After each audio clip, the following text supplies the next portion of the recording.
Hello friends, this is Shubham here, and I welcome you all at my YouTube channel, Gupta's Classes. And today we are going to discuss about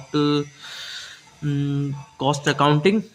Okay, so today's session is going to be very important as this session is important for all exams, है ना।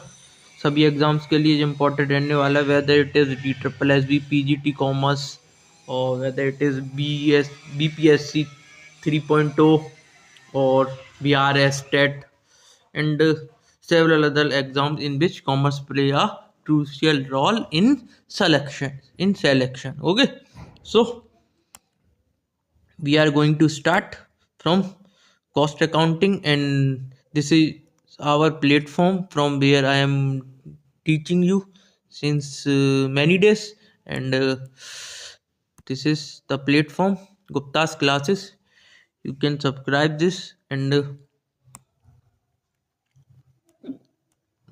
okay, so let's start the session. First of all, we will start with the term cost. What is cost?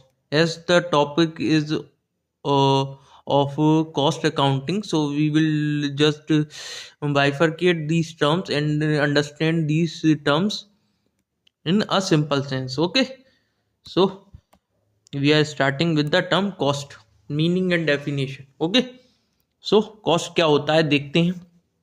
Here the cost is the amount of resources given up in exchange of some goods and or services. So basically the cost is whatever the amount you have paid, whatever the amount you have paid in exchange of some goods or services. It means when you buy something, है ना, जब आप कुछ चीज खरीदते हो तो आप क्या देते हो, उसके बदले में अमाउंट देते हो.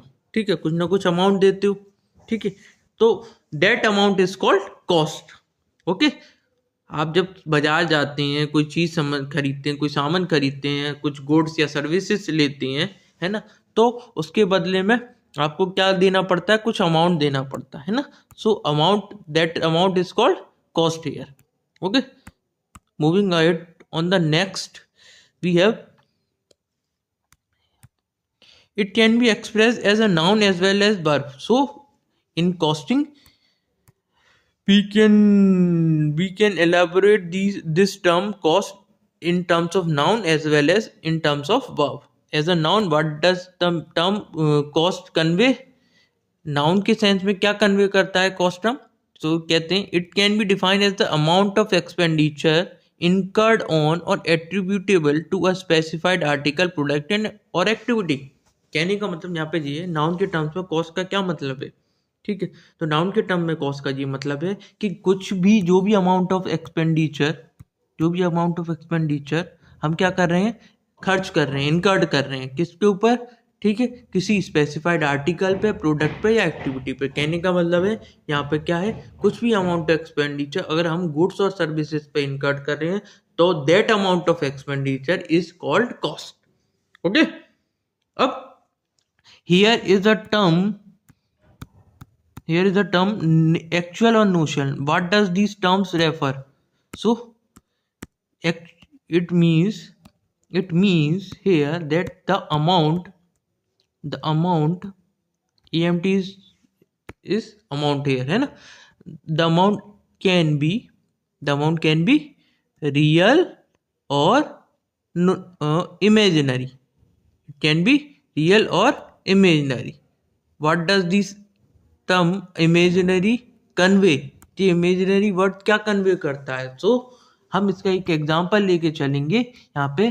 तो कहने का मतलब है जो कॉस्ट ये हो सकती है, जो भी हमने एक्सपेंस इनकर्ड करे हैं, है ना, वो क्या होगी आपकी, वो कॉस्ट होगी, है ना. और जो एक्चुअल में जो अमाउंट इनकर्ड किया है वो किस फॉर्म में हो सकता है, इट कैन बी रियल और imaginary.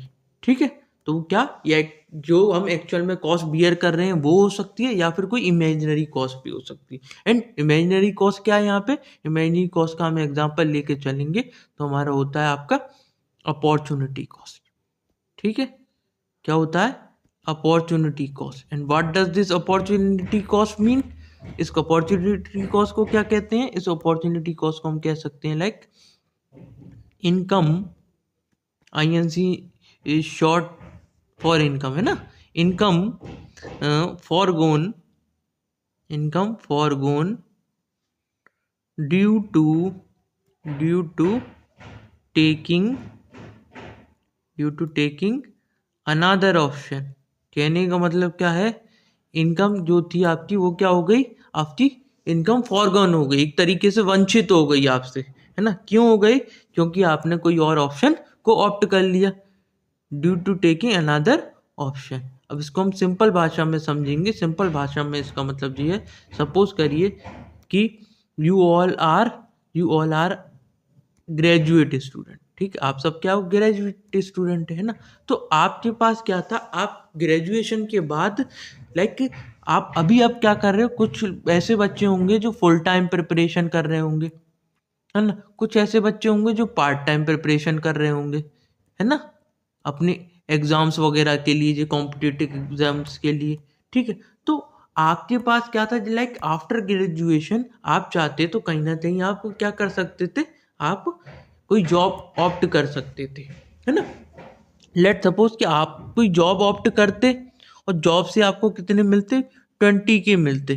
20K in the sense कि आपको किसी जॉब से मंथली क्या मिलता, 20,000 की आपको क्या होती, आमदनी। बट आपने वो ऑप्शन ना लेके आपने क्या किया, आपने वो ऑप्शन ना लेके आपने क्या किया, फुल टाइम अपनी क्या करी है, प्रिपरेशन कर रहे हैं आप। तो कहीं ना कहीं आप जो को ये 20,000 की जो आमदनी हो सकती थी वो नहीं हुई। क्यों नहीं हुई? क्योंकि आपने जो ऑप्शन चुना वो क्या था, फुल टाइम प्रिपरेशन का। तो यहाँ पर अपॉर्चुनिटी कॉस्ट का भी ऐसा ही कुछ सिद्धांत है, लाइक कि यहाँ पे क्या कह रहा है, इनकम फॉरगॉन। तो यहाँ पे आपकी इनकम कौन सी फॉरगॉन हो गई, आपकी जो 20,000 की इनकम थी जो आप नौकरी करके कमा सकते थे। बट आपने क्या किया, आपने कोई दूसरा ऑप्शन ले लिया, है ना, आपने कोई दूसरा ऑप्शन ले लिया। एंड दूसरा ऑप्शन क्या है, आपका फुल टाइम प्रिपरेशन। तो ये फुल टाइम प्रिपरेशन वाला जो ऑप्शन है वो आपने ऑप्ट किया, और आपने जो अपनी जो अपॉर्चुनिटी कॉस्ट थी वो क्या थी, एक तरीके से आपने गवा दी। तो इस तरीके की जो कॉस्ट है उसको हम क्या बोलते हैं, इस तरीके की कॉस्ट को हम बोलते हैं आपके कॉस्टिंग में इमेजिनरी कॉस्ट, है ना। It is also called notional cost, इसको हम नोशनल कॉस्ट भी बोल सकते हैं। ओके, इमेजिनरी कॉस्ट और नोशनल कॉस्ट, ठीक है। तो यहाँ पे वो कह रहा है, क्या कह रहा है कि हमने जो भी अमाउंट एक्सपेंडिचर में खर्च करी हैं, है ना, जो भी इनकर्ड करे हैं, ठीक है, वो कैसे हो सकते हैं, या तो एक्चुअल हो सकते हैं या वो नोशनल हो सकते हैं। Notional in the sense it can be imaginary too, ठीक है। वो किससे एसोसिएटेड होंगे, किससे एट्रीब्यूटेबल होंगे, वो किसी न किसी स्पेसिफाइड आर्टिकल से, प्रोडक्ट से या एक्टिविटी से। In short we can say कि एक्सपेंडिचर जो हमने खर्च करे वो किसी न किसी गुड्स या सर्विस से रिलेटेड होंगे। Okay, moving on to next, as a verb it can be as an action to ascertain the cost of a specified thing और एक्टिविटी। अब वर्ब के सेंस में क्या कह रहा है, कॉस्ट को वर्ब के सेंस में क्या कह रहा है, it can be an action. As you all know verb का मतलब ही एक्शन होता है, when something is an action, है ना, वर्ब का मतलब तो एक्शन ही होता है ना। ओके, सो अब क्या कह रहा है कि to ascertain the cost of specified thing और एक्टिविटी, किसी भी चीज का, चीज इन द सेंस किसी भी गुड्स या एक्टिविटी, गुड्स या activity in the sense goods और सर्विसेज की आपको कॉस्ट का पता लगाना, that is called cost in terms of verb. Verb के टर्म्स में हम क्या कह सकते हैं, जब आप किसी भी प्रोडक्ट की कॉस्ट का पता लगाएंगे तो उसको हम क्या कहेंगे, उसको हम कहेंगे कॉस्ट कहेंगे, ठीक है। बट वो किसके पॉइंट ऑफ व्यू से यहाँ पे बात कर रहे हैं, वर्ब के पॉइंट ऑफ व्यू से। तो हम यहाँ पे कह सकते हैं the process of ascertaining cost, हम यहाँ पे इस तरीके से इसको बोल सकते हैं, प्रोसेस ऑफ असर्टेनिंग कॉस्ट, किसी की भी process of ascertaining cost of a specified thing और एक्टिविटी।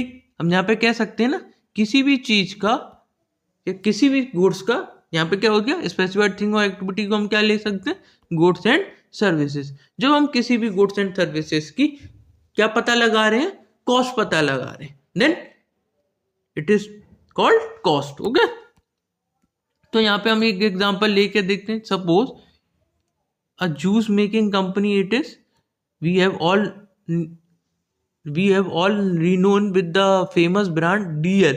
DL क्या है, एक जूस मेकिंग कंपनी है। You all are familiar with this brand. Sorry, let me just make it off, wait a minute। हाँ, okay, so real is a very famous brand है ना, और इसके क्या आते हैं, इसके जूसेस वगैरह बनते हैं ना, पैक्ड जूसेस है ना।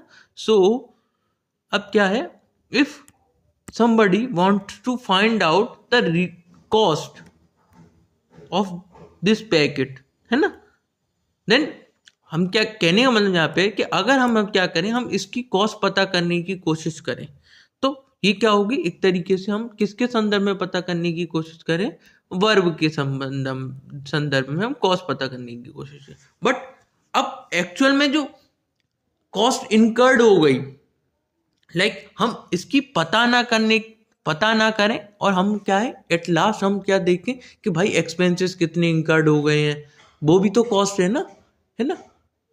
अगर हम इंटेंशनली किसी प्रोडक्ट की कॉस्ट पता करने की कोशिश कर रहे हैं, तो वो वर्क सेंस में होगा।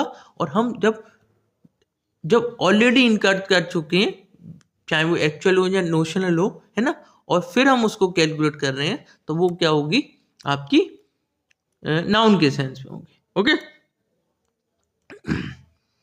चलिए अगली तरफ चलते हैं, अगले उसके ऊपर। Costing is defined as the technique and process of ascertaining cost. अब कॉस्टिंग क्या है, आपकी तकनीक है। इट इज अ टेक्निक है ना, किस चीज की टेक्निक है, कि आप कैसे पता करेंगे कि कॉस्ट क्या है। It is the technique and process, एक प्रक्रिया जिसके तहत हम कॉस्ट का पता करते हैं। According to CIMA, what is CIMA? CIMA is Chartered Institute of Management Accountants है ना। It is a certified institute है ना, और हम इसकी फुल फॉर्म है Chartered Institute of Management Accountants. Okay, so it is a organization costing system is the foundation of internal financial information system. तो CIMA का क्या कहना है कि किसी भी ऑर्गेनाइजेशन का जो कॉस्टिंग सिस्टम होता है, वो किसका फाउंडेशन होता है, उसके इंटरनल फाइनेंशियल इंफॉर्मेशन सिस्टम का। ठीक है, तो कहीं ना कहीं हम यहाँ पे ये कह सकते हैं कि जो किसी भी ऑर्गेनाइजेशन का इंटरनल फाइनेंशियल इंफॉर्मेशन सिस्टम है, वो किस पर डिपेंडेंट होगा, वो आपके उसके ऑर्गेनाइजेशन के कॉस्ट सिस्टम पर डिपेंडेंट होगा। ओके, फॉर मैनेजर्स, ठीक है। अब मैनेजर्स क्या है, मैनेजर्स को क्या चाहिए, मैनेजर को क्या करना है, मैनेजर को डिसीजन मेकिंग करनी है। As you all know, manager का काम क्या होता है, डिसीजन मेकिंग करना, पॉलिसीज बनाना, strategies banana.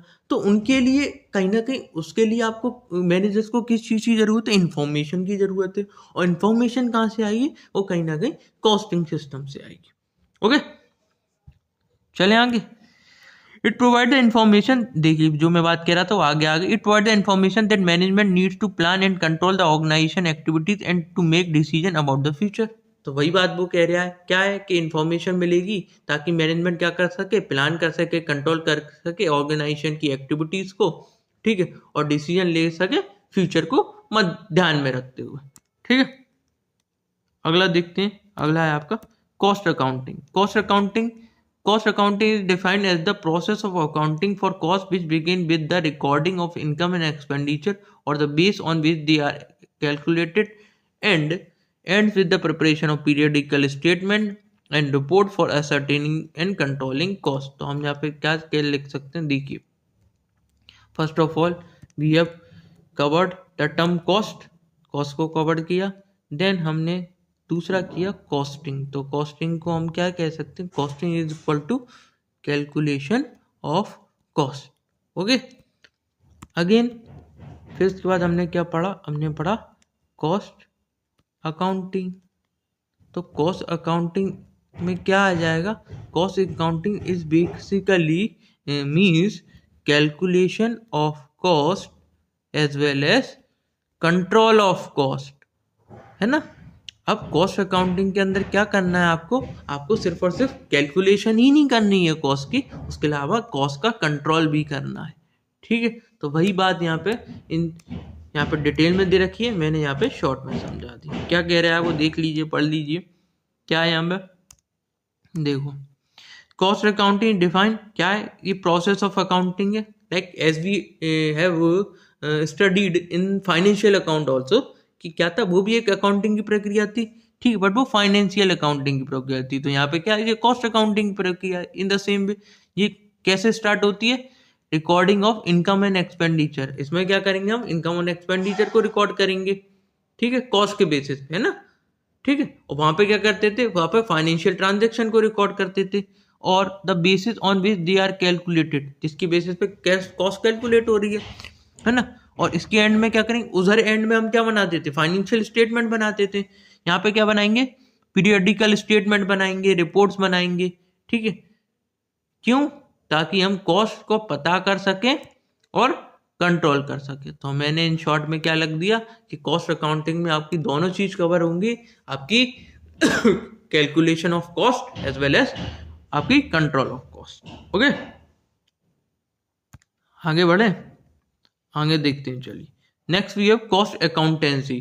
Cost accountancy has been defined as the application of costing and cost accounting principles, methods, techniques to the science, art, and practice of cost control and the ascertainment of profitability. It includes the presentation of information derived there from the purpose for managerial decision making. कहने का मतलब क्या, अब cost accountancy में क्या है, cost accountancy is basically क्या है, cost accountancy, I have right CA in short, है ना। तो हमने यहाँ पे CA लिख दिया कॉस्ट अकाउंटेंसी को। तो कॉस्ट अकाउंटेंसी का मतलब क्या है कि अब जब आप ये दोनों चीजें करोगे, like calculation of cost plus control of cost,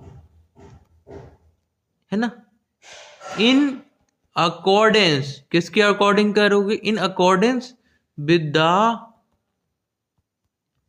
prescribed, जो भी आपको प्रेस्क्राइब्ड प्रिंसिपल्स हैं, है ना, प्रेस्क्राइब्ड प्रिंसिपल्स, मेथड्स, है ना, जो भी आपको प्रेस्क्राइब प्रिंसिपल्स हैं, मेथड्स है ना। तो कहने का मतलब ये है कि जब आप कॉस्ट को असरटेन करोगे, कंट्रोल करोगे, है ना, और जो कॉस्टिंग के जो प्रिंसिपल्स है, कॉस्टिंग के जो मेथड्स है, उनका यूज करते हुए जब आप क्या करोगे, कॉस्ट का पता करोगे, कॉस्ट को कंट्रोल करोगे, तो that is called cost accountancy. ठीक है, सबसे पहले हमने कॉस्टिंग पढ़ा, सबसे पहले हमने टर्म कॉस्ट पढ़ा। कॉस्ट का मतलब क्या था कि अमाउंट ऑफ एक्सपेंडिचर, है ना, incurred on a specified activity और अ स्पेसिफाइड प्रोडक्ट, यही तो पढ़ा था कॉस्ट में। कॉस्ट के बाद फिर हमने कॉस्टिंग पढ़ा। कॉस्टिंग में क्या था कि हमें calculation of cost is called costing. ठीक है, फिर उसके बाद हमने पढ़ा कॉस्ट अकाउंटिंग। तो कॉस्ट अकाउंटिंग में हमने क्या जोड़ दिया, कॉस्ट अकाउंटिंग में हमने सिर्फ और सिर्फ कैलकुलेशन ही नहीं आएगी, उसके साथ कॉस्ट का कंट्रोल भी आएगा। और कॉस्ट अकाउंटेंसी में जोड़ दिया हमने क्या कि हम जिस भी प्रिंसिपल्स की मदद से, जिस भी मेथड की मदद से हम कॉस्ट का पता कर रहे हैं, कॉस्ट को असरटेन कर रहे हैं, कॉस्ट को कंट्रोल कर रहे हैं, तो वो क्या बन जाएगी आपकी, वो कॉस्ट अकाउंटेंसी बन जाएगी। ओके, सो एक एक टर्म मैंने बहुत अच्छे से यहाँ पे समझा दिया। Next, management accounting. As per SEMA official terminology, management accounting is the application of the principle of costing and financial management to create, protect, preserve, and increase value of the stakeholder for profit and not for profit enterprises in the public and private sector. अब सीमा क्या कह रहा है, सीमा ने ये definition दे रखी है यहाँ पे किसकी, मैनेजमेंट अकाउंटिंग की। क्या दे रखी है, एक बार और रीड करेंगे। मैनेजमेंट अकाउंटिंग क्या है, इसमें क्या होगा, एप्लीकेशन होगा, किस किस चीज़ों के एप्लीकेशन होंगे, कि कौन कौन से प्रिंसिपल को अप्लाई करा जाएगा मैनेजमेंट अकाउंटिंग में। एक तो अकाउंटिंग के प्रिंसिपल और फाइनेंशियल मैनेजमेंट के प्रिंसिपल। क्यों किए जाएंगे अप्लाई ये प्रिंसिपल, ताकि हम क्या कर सकें, कुछ क्रिएट कर सकें, प्रोटेक्ट कर सकें, प्रिजर्व कर सकें और वैल्यू बढ़ा सकें। क्रिएट इन द सेंस आपके जो स्टेक होल्डर है ना, उनकी जो इन्वेस्टमेंट है उसको और क्रिएट कर सकें, और अगर आप क्रिएट नहीं कर पा रहे हैं तो कम से कम जितनी है उतनी प्रोटेक्ट कर सकें, उतनी प्रिजर्व करके रख सकें और उनकी वैल्यू या फिर बढ़ा के दे सकें। What is stakeholder here means, stakeholder मतलब का मतलब क्या होता है? स्टेक होल्डर का मतलब आपका होता है कि वो ऐसे यूजर्स जिनका कहीं ना कहीं हमारी कंपनी से हित जुड़ा हुआ है, लाइक हमारी ऑर्गेनाइजेशन से जिनका हित जुड़ा हुआ है, कोई ना कोई प्रॉफिट जुड़ा हुआ है, तो उन लोगों को हम क्या बोलते हैं? Stakeholder. ठीक है ना? और जी किस वजह से जुड़े? या तो ये प्रॉफिट के लिए जुड़े, और अगर यदि नॉन प्रॉफिट और एंटरप्राइजेज है तो भी हमें क्या करना पड़ेगा? उनको टाइमली चीजों के बारे में रिपोर्ट करना पड़ेगा। Okay, next, management accounting is an integral part of management. Management accounting क्या है? एक integral part. Integral part in the sense एक एसेंशियल पार्ट है मैनेजमेंट फंक्शन का। It assist management. अब भाई मैनेजमेंट अकाउंटिंग के जो शब्द है उसको तोड़ोगे तो क्या आता है? मैनेजमेंट और अकाउंटिंग। तो कहीं ना कहीं ये मैनेजमेंट को असिस्ट करता होगा, हेल्प करता होगा। कैसे हेल्प करता होगा? By providing by provision of relevant information for planning, organizing, controlling and decision making. भाई मैनेजमेंट का काम क्या है? as we as we all have studied in business studies और business management, क्या पढ़ा है हमने वहाँ पे ये पढ़ा है कि मैनेजमेंट का काम क्या होता है? मैनेजमेंट का काम होता है मैनेजमेंट के फंक्शन को परफॉर्म करना। और मैनेजमेंट के फंक्शन क्या है? Planning, organizing, controlling, decision making, यही तो है। ठीक, तो जब मैनेजमेंट इस तरीके के फंक्शन को परफॉर्म करेगा, है ना, है ना, तो उसमें जो भी चीजें हेल्प करेंगी मैनेजमेंट की, है ना, मैनेजमेंट की जो भी चीजें हेल्प करेंगी। अब जो भी चीजें क्या है यहाँ पे, है ना, जैसे कि आपने क्या, आपको कॉस्ट अकाउंटिंग से डाटा लेना पड़ रहा है ना, आपको फाइनेंशियल अकाउंटिंग से डाटा लेना पड़ रहा है। ठीक, उसी के बेसिस पे तो मैनेजमेंट क्या कर रहा है? मैनेजमेंट के फंक्शंस को परफॉर्म कर रहा है। ठीक है, तो मैनेजमेंट अकाउंटिंग में क्या होता है? मैनेजमेंट अकाउंटिंग में ऐसा होता है लाइक कि अकाउंटिंग, यहाँ पे जो शब्द रेखा रखा है अकाउंटिंग का मतलब यहाँ पे क्या है? हम यहाँ पे अकाउंटिंग को अगर अलग से देखें तो अकाउंटिंग का मतलब यहाँ पे कॉस्ट प्लस फाइनेंस अकाउंटिंग। ठीक है, कॉस्ट प्लस फाइनेंस अकाउंटिंग। तो इसके जो डाटा है, इसकी मदद से जो मैनेजमेंट क्या करेगा? डिसीजन मेकिंग करेगा। वो क्या बन जाएगा आपका? वो बन जाएगा आपका एक तरीके से मैनेजमेंट अकाउंटिंग। ओके, अगले पे बढ़ते हैं। अगला है आपका term cost management.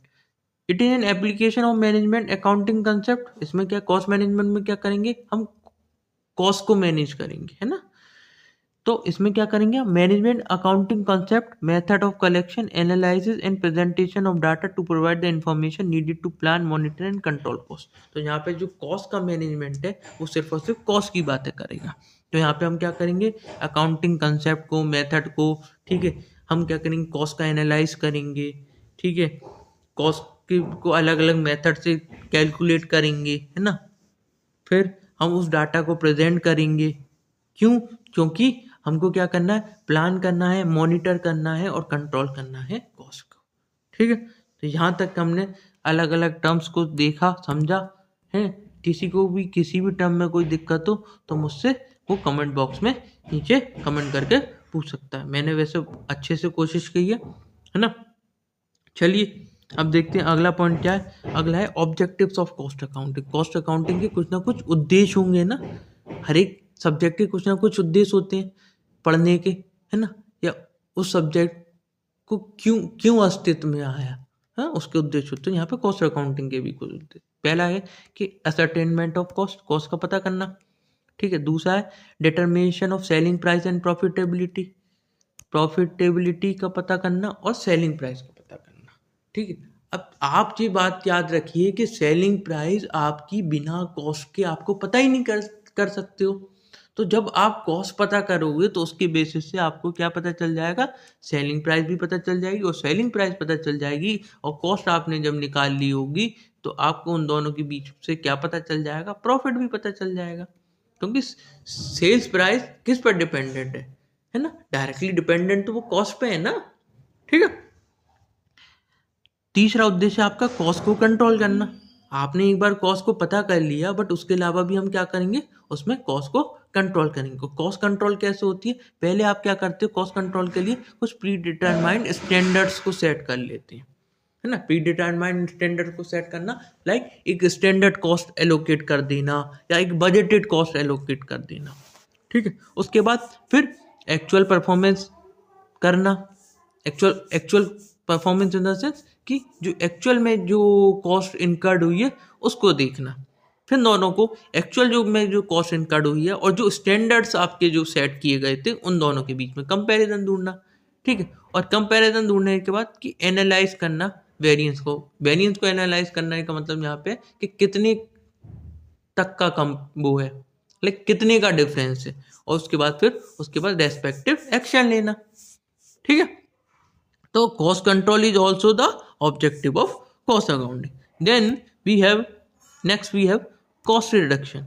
Cost reduction is also the objective of cost accounting. अब भाई कॉस्ट भले कितनी भी हो, है ना, हमको क्या करना है, उसे कम से कम लेके चलना है। जो ऑर्गेनाइजेशन का क्या रहता है, ऑर्गेनाइजेशन का ये कहीं ना कहीं ये टारगेट रहता है कि लाइक के कॉस्ट भले बहुत कम है फिर भी वो कहीं ना कहीं उसको और मिनिमाइज करके चलती हैं, ठीक है। तो that is also the objective of cost accounting.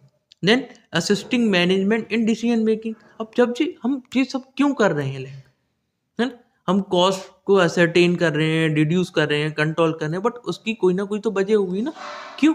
क्योंकि जो भी हमने एट द लास्ट जो भी हमने रिकॉर्ड्स मेंटेन करे हैं, ठीक है, या आपने जो भी आपने रिकॉर्ड मेंटेन करी, आप वो किसको प्रेजेंट करोगे, वो करोगे कहीं ना कहीं मैनेजमेंट, क्योंकि वो मैनेजमेंट को ही तो एट लास्ट क्या लेना है, डिसीजन मेकिंग करनी है। और मैनेजमेंट को डिसीजन मेकिंग करनी है तो उनको कहीं ना कहीं इंफॉर्मेशन चाहिए होगी ना, डाटा की से रिलेटेड, है ना। तो ये जो कॉस्ट अकाउंटिंग है कहीं ना कहीं इनको इंफॉर्मेशन प्रोवाइड करेंगे, और इंफॉर्मेशन जब प्रोवाइड होगी तो मैनेजमेंट क्या करेगा, उसकी मदद से डिसीजन मेकिंग करेगा, ठीक है।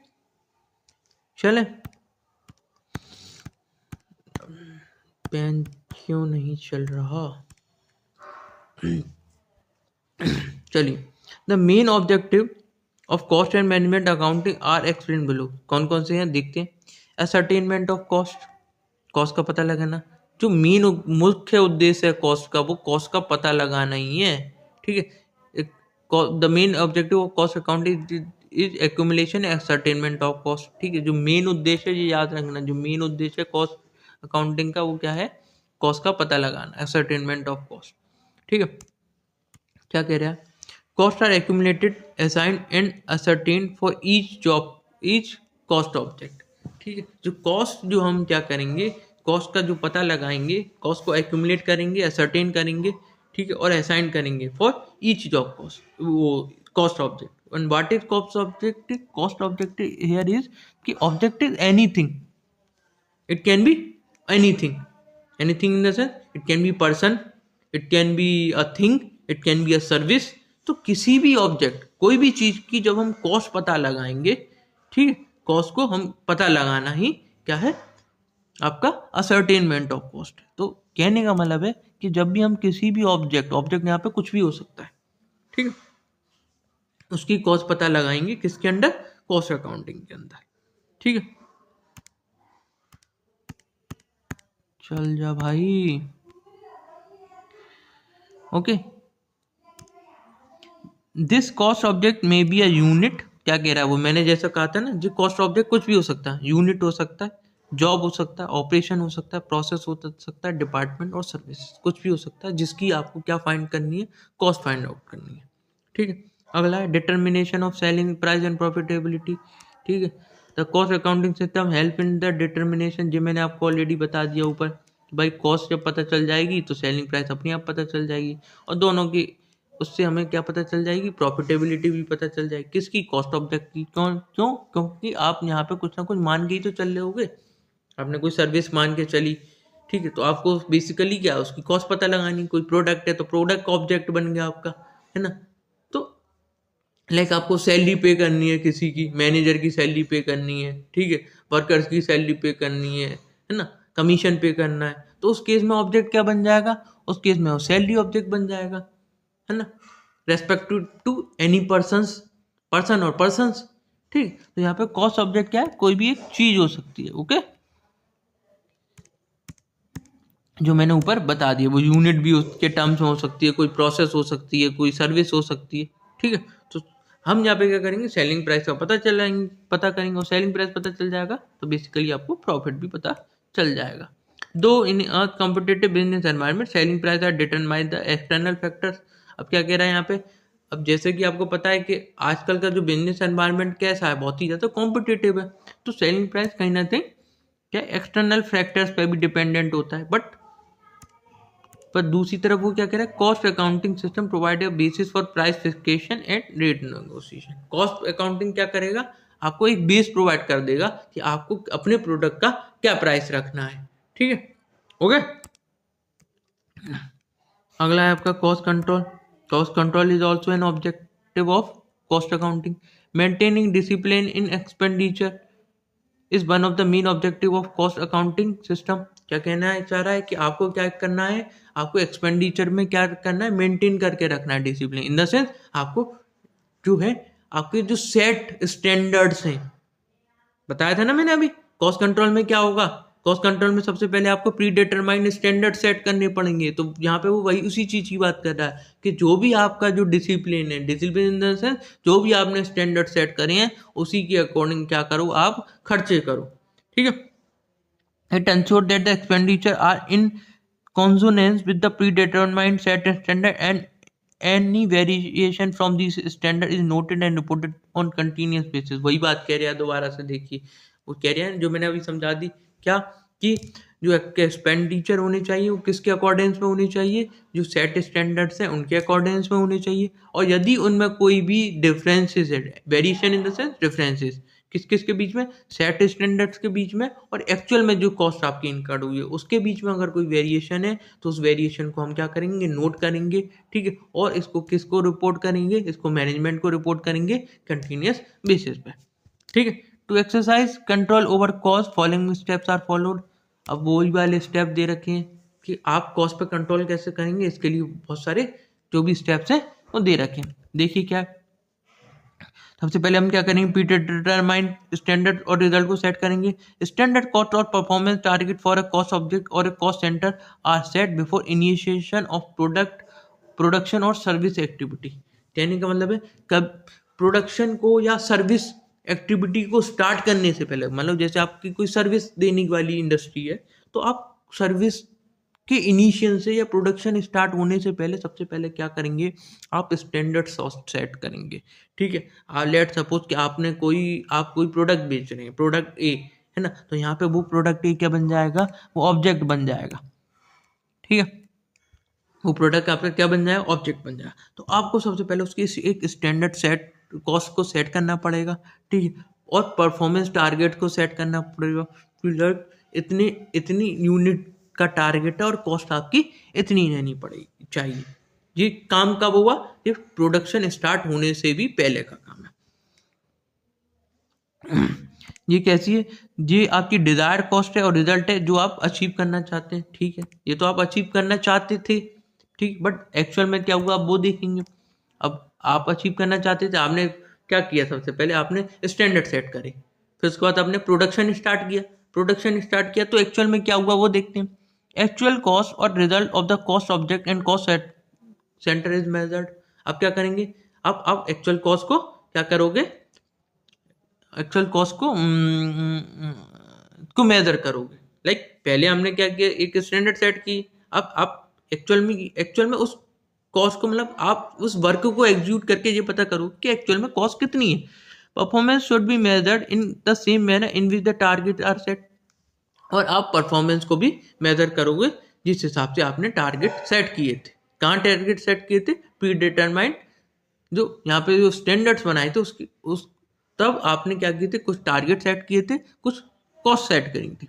If the target are set up operation wise then actual cost should also be collected and measured operation wise to have a common basis for comparison. कहने का मतलब है कि आपको जो यहाँ पे कंपैरिजन करना है वो एक बैलेंस वे में होना चाहिए। कहने का मतलब है कि आपने पूरी ऑपरेशन वाइज अगर आपने टारगेट सेट करी है तो ऑपरेशन वाइज ही आप एक्चुअल कॉस्ट से उसको कंपैरिजन करो, ठीक है। आपने पूरी फैक्ट्री वाइज टारगेट सेट करें तो फैक्ट्री वाइज एक्चुअल कॉस्ट के कंपैरिजन करो, डिपार्टमेंट वाइज किए तो डिपार्टमेंट वाइज करो। तो इससे क्या है कि कहने वाला एक बैलेंस वे में आपको दोनों चीज़ों को एक इस तरीके से मेजर करना है कि दोनों में कोई क्या है डिफरेंसेस ना रहे स्टैंडर्ड्स को लेके। अगला है आपका comparison of actual performance with the set standard और टारगेट। अब क्या करोगे, अब एक्चुअल में जो आपने कॉस्ट का इनकट कर ली और सेट स्टैंडर्ड से उसको क्या करोगे, कंपेयर करोगे। The actual performance so measured is compared against the set standard and desire target. Any deviation, कुछ भी डेविएशन होगा, कोई भी मान लो डिफरेंसेस हो गए, तो उस केस में क्या करोगे, उसको नोट करोगे। Any difference, any variances between the two is noted and reported to the appropriate person और अथॉरिटी। जिसका भी उस पर रेस्पॉन्सिबिलिटी होगी, जिसकी भी अथॉरिटी होगी, है ना, उस भी जो भी डिपार्टमेंट या जो भी कॉस्ट ऑब्जेक्ट की आप कॉस्ट कैलकुलेट कर रहे हो, अगर वेरिएशन होता है तो आप उस पर्सन को रिपोर्ट करोगे।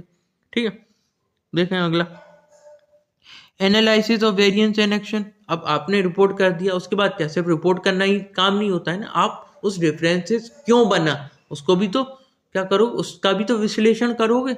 The variance in the result is so noted is further analyze. जो भी डिफरेंसेस आए हैं उसको एनालाइज करोगे to know the reason for variances. आपके क्यों वेरिएंस हो, क्यों डिफरेंस आया। भाई आपने एक स्टैंडर्ड लिया था कि लाइक 100 रुपये पर यूनिट कॉस्ट रखनी है ना, बट एक्चुअल में जो कॉस्ट निकल के आई, जब आपने उसको डील किया, जब एक्चुअल में आपने प्रोडक्ट बनाया, तो कॉस्ट आपकी बन रही है एक्सपेंसेस को जोड़ के 120 बन रही है। तो 20 रुपये का ये डिफरेंसेस क्यों आया, है ना। तो उसके लिए अप्रोप्रिएट एक्शन लेने पड़ेंगे। ठीक है, ताकि, है ना, to ensure compliance in future, ताकि फ्यूचर में ऐसी दिक्कतें ना हो। If necessary the standard are further amended to take the development into account. कहने का मतलब ये, अगर मान लो सब चीज़ें देख ली हमने, वेरिएंस को एनालाइज किया कि क्यों आ रहे हैं, अगर मान लो कि हम वेरिएंस को एनालाइज करने के बाद हमें फेवरेबल रिजल्ट मिल जाता है, कि पता चल जाता है लाइक कि किस वजह से कॉस्ट ज़्यादा आ रही है, तो ठीक है, नहीं तो फिर हम दोबारा से अपने नए स्टैंडर्ड्स को सेट करेंगे। ठीक है, और ये कंटिन्यूसली होता रहेगा जी प्रोसेस। अगला है cost reduction. It may be defined as the achievement of real and permanent reduction in the unit cost of goods manufactured और services। अब एक चीज और देख लीजिए, जो कॉस्ट कंट्रोल वाली बात है, ये तो एक आपका क्या है, एक टेम्पररी नेचर है इसमें, कॉस्ट को कंट्रोल करने का temporary nature to reduce cost, एक तरीके से टेम्पररी नेचर है ना, but it is a permanent nature. Cost reduction is a permanent nature in the reduction of cost in the unit cost of goods and goods manufactured और service. कहने का मतलब यहाँ पे मैं ये कहना चाह रहा हूँ, कॉस्ट रिडक्शन इज परमानेंट क्यों है। कॉस्ट रिडक्शन इज परमानेंट इस वजह से है कि सपोज करिए आपकी कितनी भी कम से कम कॉस्ट हो, है ना, फिर भी ऑर्गेनाइजेशन क्या चाहता है, ऑर्गेनाइजेशन क्या चाहता है कि और कम कॉस्ट हो। मान लो सपोज करो इतनी कॉस्ट कम है तो इतनी हो जाए, इतनी है तो इतनी हो जाए, तो इनकी कभी क्या है, ऑर्गेनाइजेशन का कभी पेट नहीं भरेगा कॉस्ट रिडक्शन के मामले में। तो that's why it is called permanent. ठीक है, चले आगे। rendered without impairing their suitably for the purpose intended or diminution in the quality of the product। कहने का मतलब क्या है कि आपको कॉस्ट में क्या करना है, रिडक्शन करना है, रिडक्शन तो करना है, बट क्वालिटी में क्या नहीं होना चाहिए, क्वालिटी में कोई चेंजेस नहीं होने चाहिए। कॉस्ट में रिडक्शन करो बट क्वालिटी में नहीं करो। क्वालिटी में रिडक्शन कर दिया तो फिर तो कॉस्ट में अपने आप भी रिडक्शन हो जाएगा। यहाँ पे आपके जो सेट स्टैंडर्ड्स है क्वालिटी के, उसको मेंटेन रखो, और उसके बिहाफ पे आपको क्या करना है, रिडक्शन करना है कॉस्ट। ठीक है, समझ में आया। आई होप आपको समझ में आ रही होंगी चीजें। Cost reduction is an approach of management where cost of an object is believe to have a scope of further reduction. कहने का मतलब क्या है कि हम क्या कर रहे थे, किसी भी कॉस्ट ऑब्जेक्ट के लिए कॉस्ट फाइंड आउट कर रहे थे। तो कॉस्ट रिडक्शन क्या है, एक मैनेजमेंट की अप्रोच है। इसमें क्या करते हैं वो ऐसा मान के चलते हैं कि भाई अभी भी कम हो सकती है कॉस्ट, अभी भी कम हो सकती है, बोले कितनी भी कम कर लो तो अभी कम हो सकती है। ठीक है, तो अब वो क्या कह रहे हैं यहाँ पे, note cost is termed as the lowest and very possibility of cost reduction is exclude. क्या कह रहा है, कोई भी कॉस्ट क्या है, कभी भी लोएस्ट नहीं हो सकती, कहने का मतलब हम ये कहेंगे कि इससे नीचे तो आ ही नहीं सकती, तो ऐसा कोई वो नहीं है, कोई भी कॉस्ट को हम लोएस्ट नहीं मान सकते। और कहीं ना कहीं वहाँ पे कितनी भी लोएस्ट हो जाए पर कहीं ना कहीं उसमें भी अभी भी क्या रहती है, पॉसिबिलिटी रहती है कि हम कॉस्ट को और रिडक्शन कर सकें।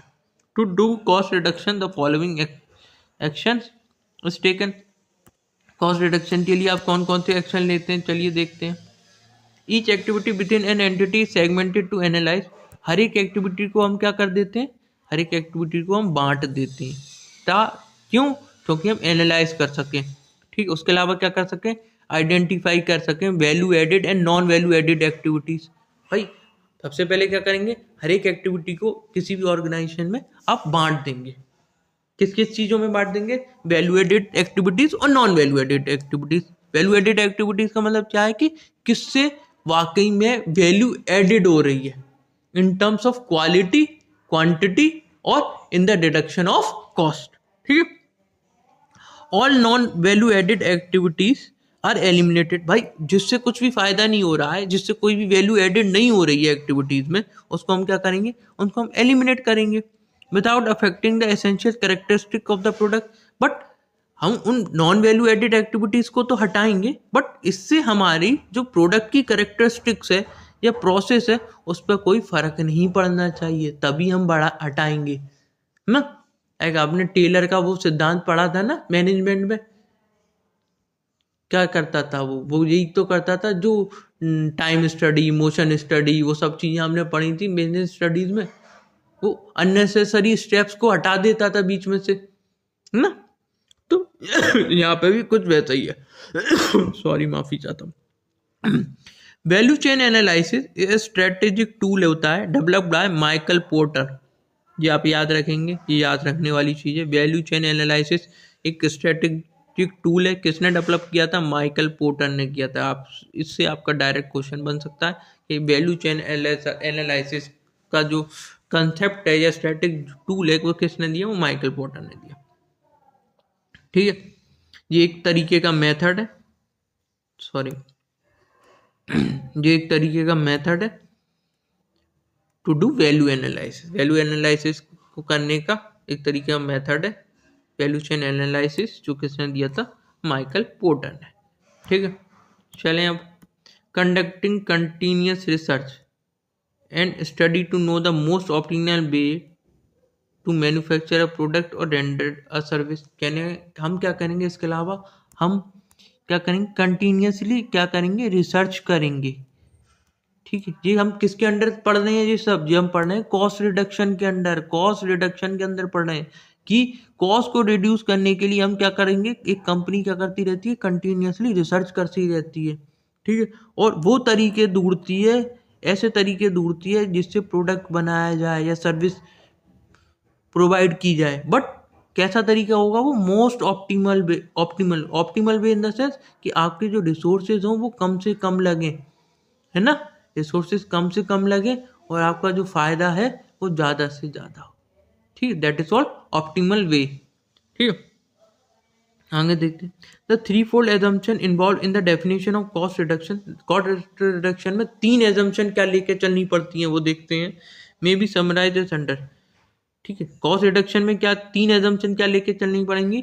There is a saving unit cost, आपको यूनिट कॉस्ट में सेविंग करनी है। यूनिट कॉस्ट मतलब per unit cost, per unit cost मतलब एक जो यूनिट है, पर यूनिट कॉस्ट में आपको क्या करनी है, कमताई करनी है। कमताई करनी है मतलब सच सेविंग करनी है। Okay, such saving is of permanent nature. ऐसी जो सेविंग है वो परमानेंट नेचर की होनी चाहिए, टेम्पररी नेचर की नहीं होनी चाहिए। ठीक है, ये एजम्पशंस है जो हम कॉस्ट रिडक्शन के दौरान लेके चलेंगे। The utility and quality of the goods and service remain unaffected if not improved. यदि आपकी क्वालिटी या सर्विसेज की क्वालिटी अच्छी नहीं हो रही है तो चलेगा, बट बुरी नहीं होनी चाहिए। कहने का मतलब जो क्वालिटी मेंटेन है वो तो वही की वही रहे, है ना। ठीक है, या जो यूटिलिटी प्रोवाइड करता है आपको जो प्रोडक्ट, वो भी यूटिलिटी उसकी बनी रहनी चाहिए। समझ में आई।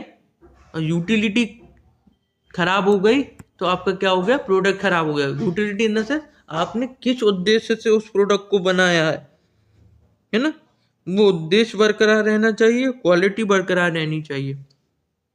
ओके, अगला है assisting management in decision making. Cost reduction क्या करता है, ये मैनेजमेंट को डिसीजन मेकिंग में भी असिस्ट करता है। कैसे करता है, cost and management accounting by providing relevant information. Cost और क्या, कॉस्ट अकाउंटिंग और मैनेजमेंट अकाउंटिंग क्या करते हैं, रेलिवेंट इन्फॉर्मेशन प्रोवाइड करते हैं। किसको, मैनेजमेंट को, ताकि ये असिस्ट कर सकें। किसको, मैनेजमेंट को असिस्ट करना, इन से मैनेजमेंट की हेल्प कर सकें। काय में, प्लानिंग में, इम्प्लीमेंटिंग में, मेजरिंग में, कंट्रोलिंग में and evaluating of various activity. और अलग अलग एक्टिविटीज जो भी रहती हैं उनको एवेल्यूएट करने में ये किसकी सहायता करता है, ये सहायता करता है आपके किसकी, मैनेजमेंट की। तो this is the fifth point. ये वाला जो पॉइंट है वो कॉस्ट रिडक्शन से नहीं है। कॉस्ट रिडक्शन हमारा यहाँ 3 पॉइंट में लास्ट एजम्पशन तक खत्म हो गया। ये पॉइंट किससे कनेक्टेड है, ये पॉइंट कनेक्टेड है आपका ऑब्जेक्टिव्स ऑफ कॉस्ट अकाउंटिंग से। तो ऑब्जेक्टिव ऑफ कॉस्ट अकाउंटिंग में आपका कहाँ से स्टार्ट है, देखिए जो भी ये पॉइंट डले हुए हैं 1 पॉइंट, ये ऑब्जेक्टिव्स हैं, बट इसके अंदर की जो चीजें समझा रखी हैं, है ना, वो कहीं ना कहीं उस टॉपिक से रिलेटेड है जो अंदर आए। अब जैसे ये 3 पॉइंट हमने समझाए थे, 3-4 जो पॉइंट समझाए थे, ये कॉस्ट कंट्रोल के अंदर ऐसा होता है। रिडक्शन को फिर हमने अच्छे से समझाया, ठीक है। तो अब जी फिफ्थ पॉइंट क्या कह रहा है कि जो जो आपका ऑब्जेक्टिव है कॉस्ट अकाउंटिंग का, वो क्या है, कहीं ना कहीं मैनेजमेंट की हेल्प करना, ठीक है। अगला आगे देख, a robust cost and management accounting system. Robust in the sense a strong cost and management accounting system. Robust मतलब strong, provides internal and external information to the industry. Industry in the sense कि ये internal और external information किसको provide करता है, industry को। Industry in the sense यहाँ पे मैनेजमेंट की बात कर रहे हैं। Which will be relevant for decision making, जो उनके डिसीजन मेकिंग में हेल्प करता है, किसकी, मैनेजमेंट की। तो आज की चीज़ों में हमने, आज के सेशन में हमने क्या क्या पढ़ा, आज के सेशन में हमने पढ़ा, हमने कुछ टर्म्स पढ़े, ठीक है। क्या क्या टर्म्स पढ़े, सबसे पहले हमने पढ़ा कॉस्ट क्या होता है, ठीक। कॉस्ट को हमने नाउन के पॉइंट ऑफ व्यू से देखा, वर्ब के पॉइंट ऑफ व्यू से देखा। दूसरा हमने कॉस्टिंग पढ़ा, ठीक है। फिर हमने पढ़ा कॉस्ट अकाउंटिंग पढ़ा, ठीक है। और मैंने इन सब में डिफरेंस भी बताया। कॉस्ट में क्या था, सिर्फ और सिर्फ द प्रोसेस ऑफ, कॉस्ट में क्या था, amount of expenditure incurred on a specified product और services, that is called cost. पर कॉस्ट अकाउंटिंग में हम, कॉस्टिंग में क्या पढ़ा था, कॉस्टिंग में क्या था कि आपको क्या करना है, कैलकुलेशन ऑफ कॉस्ट पढ़ा था खाली। फिर कॉस्ट अकाउंटिंग में क्या पढ़ लिया, कॉस्ट अकाउंटिंग में क्या आ गया, कैलकुलेशन तो होगा, उसके साथ आपको कंट्रोल भी करना है। फिर कॉस्ट अकाउंटेंसी में क्या पढ़ा, अकाउंटेंसी में हमने पढ़ा, शॉर्ट में इसलिए लिख दिया ताकि जगह, है ना। कॉस्ट अकाउंटेंसी में क्या पढ़ा, करना यही सब है, बट क्या करना है, आपको प्रिंसिपल्स यूज करने हैं, मेथड यूज करने हैं, ठीक है, ये सब काम करने के लिए, ठीक। तो वो क्या बन जाएगा, कॉस्ट अकाउंटेंसी बन जाएगा। उसके बाद हमने क्या पढ़ा, हमने पढ़ा कॉस्ट ऑब्जेक्ट पढ़ा। कॉस्ट ऑब्जेक्ट क्या होता है, कॉस्ट ऑब्जेक्ट कुछ भी हो सकता है, it can B unit, process, ठीक है, ऑपरेशन, कुछ भी हो सकता है। कोई भी एक ऑब्जेक्ट मान के उसकी क्या है, कॉस्ट को फाइंड आउट करना, that is called cost object, ठीक है। उसके बाद फिर हमने ऑब्जेक्टिव्स पढ़े। तो ये सब चीज़ें हमने आज की डेट में पढ़ी हैं, ज़्यादा तो नहीं पढ़ा है, बट शॉर्ट शॉर्ट वीडियो में ऐसे ही आगे बढ़ते रहेंगे, पढ़ते रहेंगे, ठीक। आपको वीडियो अच्छा लगा तो लाइक कीजिएगा, शेयर कीजिएगा, है ना, अपने यार मित्रों के साथ। और सब्सक्राइब कर लिया हो तो कमेंट कीजिएगा। कमेंट हमें अच्छे लगते हैं, आप लोगों के कमेंट जब आते हैं, है ना, ठीक है। तो कमेंट कीजिएगा, ठीक है। इस वीडियो को मैं यहीं ख़त्म करता हूँ, मिलते हैं किसी अगली वीडियो में। Bye bye, take care, love you, Jai Hind.